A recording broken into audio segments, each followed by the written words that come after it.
Let's talk about why, as a teacher, I choose to homeschool my kids. And I am not the only one. A lot of former teachers decide to homeschool their kids. What do we know that you don't know? Today, I'm going to talk about just one of those reasons. If you've been following education news, and you know an assistant principal in Texas was just blinded in one eye after being hit by a hanger by a student who was out of control in the classroom. And that is why one of the reasons for me is the negative socialization that occurs in schools. I was a public school teacher for 5 years, but when it came time for me to put my own child in the public school system, I couldn't do it. This video is not to try to convince you to homeschool. It is not to make you feel bad if you do not homeschool. And it's not even to imply that homeschooling is the highest or best form of education. Instead, I want to, one, just tell you as my followers why I decided to homeschool, because I realize I never have actually said why, but also so that parents can be informed. A lot of parents think that education today is like it was when we grew up, and it's just not. And that doesn't mean you have to homeschool or you have to send your child to a private school, because a lot of private schools today are no better. But at least if you have the information, you can move forward in an empowered way. And maybe you are thinking about homeschooling, and this video may solidify that decision for you. So there are two parts to the negative socialization that occurs in school. Part one is the other students that your child is exposed to. And then part two is the education system as a whole and how it works. One thing that I didn't realize until I became a parent of a sweet little baby toddler who would be going into the school system is that it's too militant. They're having your 4, 5, and 6-year-old walk with a bubble in your mouth, going like this with their hands behind their back so that they're not touching anything. Like, why? That is so unnecessary. I tour a lot of the top private schools, and when I go there, I don't see any kids walking in a hallway with bubble in their mouth. I hear them going through their classrooms, whispering with quiet voices, happy, talking to their friends in the halls as they switch classes. Now, why is that? It may seem weird because it seems like classrooms are out of control. We need to be like super tough on these kids. The reality is there's only a few kids in each class who are actually out of control. And so our rules and the environment we're creating are so that we can have control over those 3 kids. Because when those few kids act up, then the other ones see that and they may start to act up too. That is a pretty messed up system where we are creating an environment of control over all of the students who would normally be compliant, just so that we can keep control of a few. Those few students are the ones, like the child who tore up his classroom and really wrecked this principal's life. In a nutshell, what happened is there was some student in crisis, if we like to put it nicely. This is an older child, not an elementary school student. So they were just acting a fool in the classroom. The educational way to say it was the student was in crisis. And because that student was in crisis, all of the other students were evacuated from the room because he was throwing things, being violent, being destructive. It's clear to see that that principal was injured in that moment. But guess who else was injured? Those students.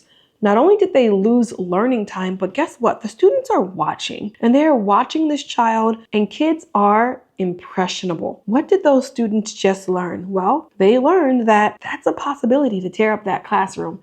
And a lot of educators will tell you, if you have an out of control classroom, there are probably 2 or 3 who really have mental health issues that need to be addressed. But then there's 6 to 8 who are simply copying that crazy behavior. And so if your child is one of those ones who is a follower and who will see something like that and copy it, that child is being set up to fail simply by being in an environment with those high needs children. When my youngest daughter was pre-K, kindergarten age, she was still very impressionable. She was still a little follower girl. She would look at other kids and just mirror and try to watch what they would do. Why? Well, probably because she was the oldest in the house. And so where else would she learn? She would learn from other kids. And I would constantly be finding myself telling her, you better not do what your cousins do. My sister and I have different parenting styles. We allow different things in our household. So we would go over to their household and she would start doing some of the things they were doing. And I was like,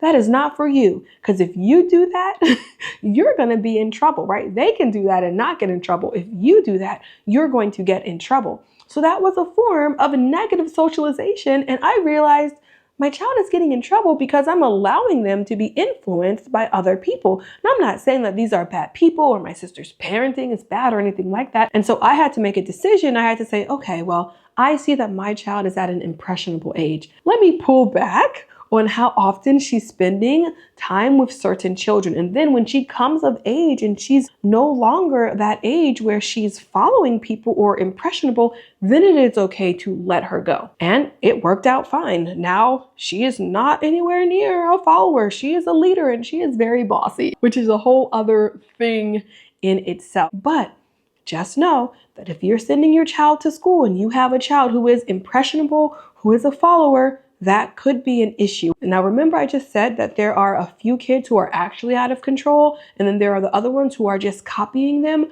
Those are the follower children. And a lot of time, they are just pure good children. Not that these others are bad, but they are like good-natured children.